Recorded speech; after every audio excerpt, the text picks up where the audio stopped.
Okay, hai Assalamualaikum semua. So, hari ini kita nak cakap pasal bill tracker. Okay, so actually ini first video yang saya buat untuk hands-on cara guna Money Dashboard 2026. Cuma kita bermula dengan bill tracker. Kita akan mula dengan bill tracker.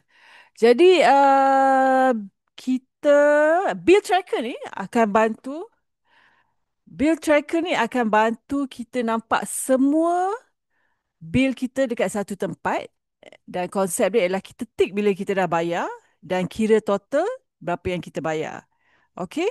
Jadi, actually bill tracker ni dia sangat simple kalau anda tengok dekat sini.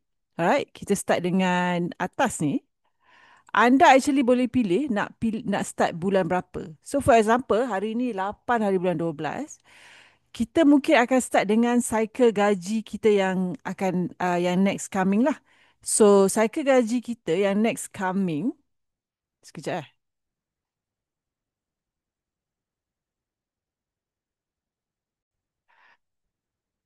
Okay, so kalau kita tengok kat sini, atas sekali bill tracker kita, bill tracker, money dashboard, atas sekali kita boleh pilih kita nak start bila. So, for example, kita sekarang 8 hari bulan Disember dan kita nak guna untuk next gaji kita. For example, 25 hari bulan. So, kita terus start je 25 Disember sebab by right 25 Disember ni adalah cycle gaji Januari. Daripada 25 Disember sampai 24 Januari adalah cycle gaji untuk bulan Januari. So, dekat sini kita akan senaraikan dulu. First kali saya cadangkan anda buka budget blueprint. Okay, budget blueprint. Kita akan letakkan dulu, anda senaraikan semua dekat sini. Bawah ni pun boleh ataupun we can go up here. So anda senaraikan semua yang anda bayar. Okay, yang especially fixed bill, subscription, yang memang walaupun dia variable, contohnya bil elektrik, bil air, yang itu dia variable, berubah setiap bulan tapi kita tetap kena bayar, it's a fix. Kena bayar setiap bulan. Kita boleh, so cadangan saya dekat atas ni anda letak yang memang wajib bayar, memang kita perlu bayar lah. Okay? Dan kemudian di bawah ini apa yang quarterly, semi quarterly, yearly yang berkala, irregular. Okay? So bila kita buat dekat sini dulu, lepas tu kita transfer ke sini. Okay, budget blueprint saya akan cakap dalam video lain. Okay, so hari ini ialah bill tracker. So bill tracker, for example, kita dah letak sini ya. Contoh-contoh kat sini. So kita akan buat December 2025 cycle gaji Januari. Alright. Jadi bil ni dia akan tetaplah berubah. Kita dah tulis dah sini. Okay, so contoh yang ini adalah bayar due pada 1 hari bulan. Perlu bayar 200 setengah. Okay, 200 setengah. So kalau kat sini sebenarnya, yang ni saya dah, yang ni dia sepatutnya dia terus kalau kat sini contoh 200 setengah. Bila anda first key in, dia terus 200 setengah, 200 setengah, 200 setengah. Nampak bawah ni? Nampak bawah ni dia terus 200 setengah, 200 setengah bila kita first key in. Okay, so saya nak tunjuk, okay, kita key in dulu. Key in dulu semua ni semualah kalau anda nak ikut due date, itu yang kita guna budget blueprint tadi. Anda dah susun dekat sini, lepas tu susun balik dekat bills tracker. Sekali je kita akan buat ni, susun ikut due date kalau anda nak nampak clarity lah. Tapi kalau anda macam, okay, tak ada masalah, susun je macam mana cara yang anda prefer.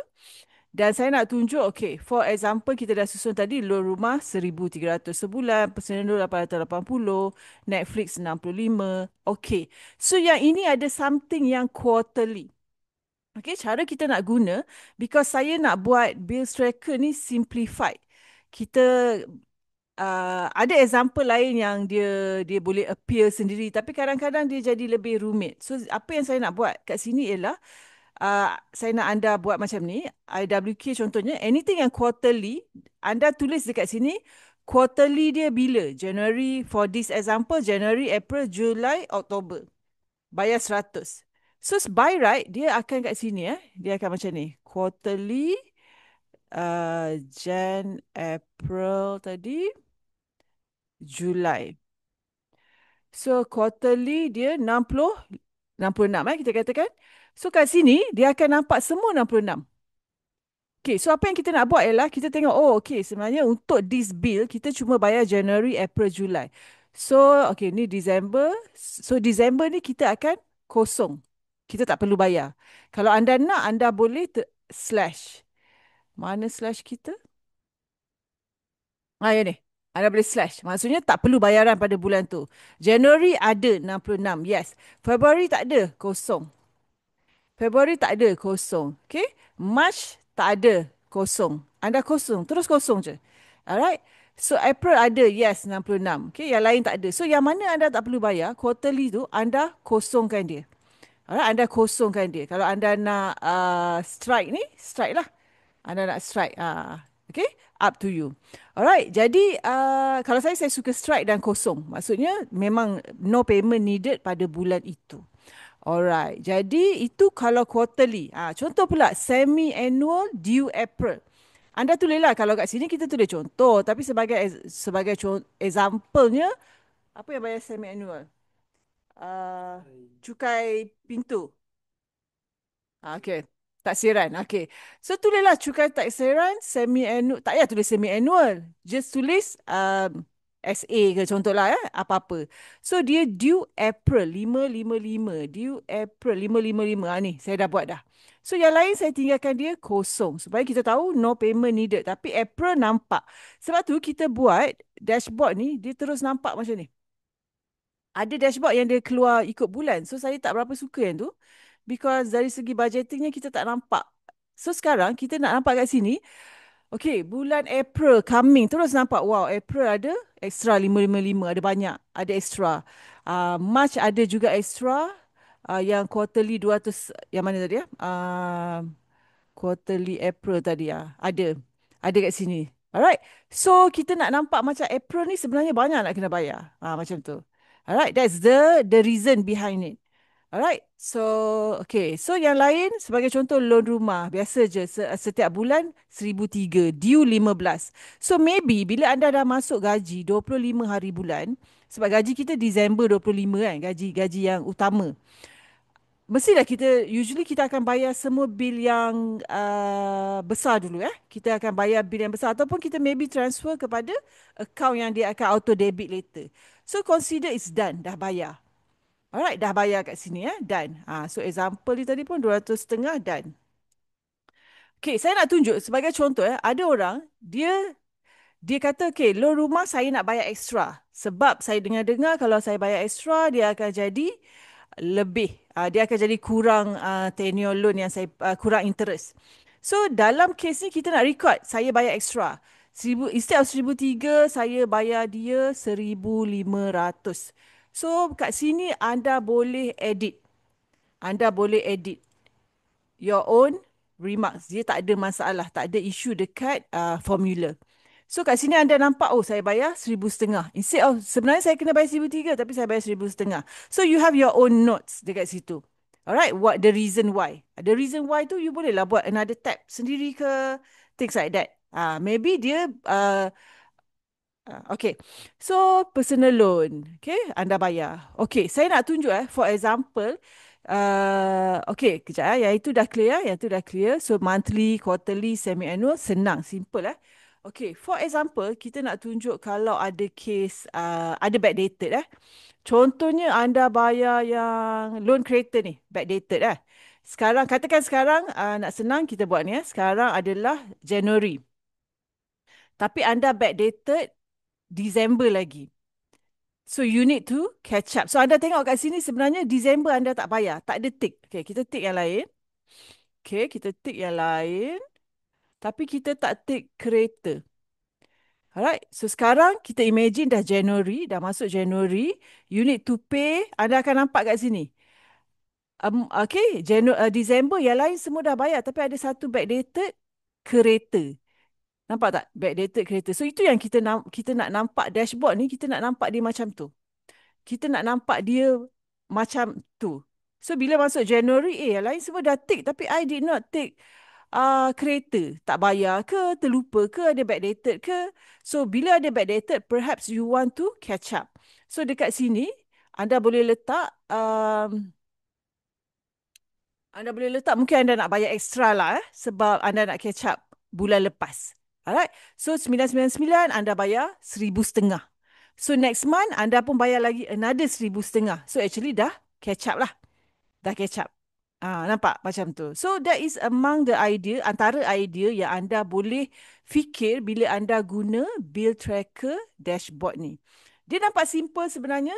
Saya memang buat bill tracker ni simple purposely supaya dia ada flexibility untuk kita edit amount, edit backdated, okay, things like that. Alright, ada lagi satu saya nak tunjuk, okay, kat atas ni. Bila kita bayar, bila kita bayar monthly tu, actually berapa yang kita bayar tu, kita boleh tick, kita boleh tick kat sini. Bila kita dah bayar, okay, bulan ni saya ada berapa. Selain pada tick, saya boleh tick, anda boleh ni. Bulan ni anda perlu, anda buat, anda nampak kat sini, dekat sum. Kat bawah ni anda akan nampak, oh, Januari saya kena ada 3,660. Sebab sebagai contoh tadi, April. April kan kita ada extra payment kat sini ya. April ni kita ada extra payment. Dia 4,465. Lain daripada usual month kita 3,3 je. Tapi bila April je, you kena standby 4,465. Okay, itu yang kita nak nampak beforehand. Kita nak nampak sebelum bulan tu terjadi. So January, February. So ini yang fixed bill. Fixed bills So along the way sebenarnya banyak lagi lah yang kita boleh letak. Kalau sebagai contoh kalau kita nak kaitkan dengan timeline kehidupan tahun 2026. Okay, anda tengok ni tahun 2026. Apa extra payment tu boleh letak kat sini. For example, January buka sekolah. February puasa. Raya. Raya bila? Puasa. So technically masa ni anda dah kena start prepare raya lah. Prepare raya lah. So kalau anda tengok anda punya bill tadi, on top of normal bill yang kita kena bayar Februari, kita juga ada perbelanjaan raya. So fixed bill adalah fixed bill lah. Tapi how kita connect? Okay, how kita connect? InsyaAllah saya akan, yang itu another video lah. So today bill tracker saja. So saya harap anda nampak, walaupun bill tracker ni simple, tapi tujuan dia supaya kita ada flexibility dan kita nampak the whole dashboard ni. The whole dashboard dari month to month. Next month apa payment extra. Next month payment extra apa. Okay. Apa yang annual semua kita terus letak dekat sini. So saya nak anda set the month dulu. Set yang kat sini dulu. Cantik-cantik. Semua perbelanjaan. Jangan lupa satu pun. Masuk je. So macam kat sini ada banyak. Kita ada sampai berapa ni 60 tolak 7. 50 lebih bills. Harap-harap cukup lah. Kalau tak cukup, anda add dekat bawah ni. Anda add kat bawah ni. Okay. So, ini total monthly budget. Total semualah yang annual. Termasuk yang annual. Alright. So, saya punya spreadsheet ni dia sebenarnya flexible. Sebagai contoh kan, anda tak suka ni align left, align right. Anda nak tengah. Alright, boleh. Silakan. Okay. Dia kita tak teruk sangat formula dia. Formula dia tak ada yang sensitif. Okay. So anda dah paid bill, anda dah paid, tekan. So remember kalau zero anda paid pun tak ada masalah. Because kita dah buat kat sini zero tadi kan. Alright. So loan kereta tak bayar bulan ni sebagai contoh. Nampaklah. Nampak. So anda juga boleh color coding. Kalau anda kata loan. Saya loan ni saya nak buat color kuning contoh. Okay, ni pun loan. Personal loan color kuning. Things like that Boleh. Alright. So bill tracker ni itulah kegunaan dia. Itulah kegunaan dia. So saya harap kita boleh buat yang ini dulu sebab yang ini memang monthly. Every month kita buat kan. So buat slow-slow, nicely. Sambil buat tu, anda boleh, sambil anda dah letak kat sini kita dah korek-korek semua bil yang kita bayar. Lepas tu sebenarnya mungkin kita boleh terus eliminate and reduce. Ni, eliminate and reduce. For example, anda korek-korek bil tiba-tiba rupanya ada satu under Apple Pay yang keluar subscription yearly. Adalah anak tertekan ke apa kan. Dia keluar dalam anda punya, anda nampak anda punya apa? Bill, apa? Statement, email. Ada satu benda yang tiba-tiba Apple Pay yearly.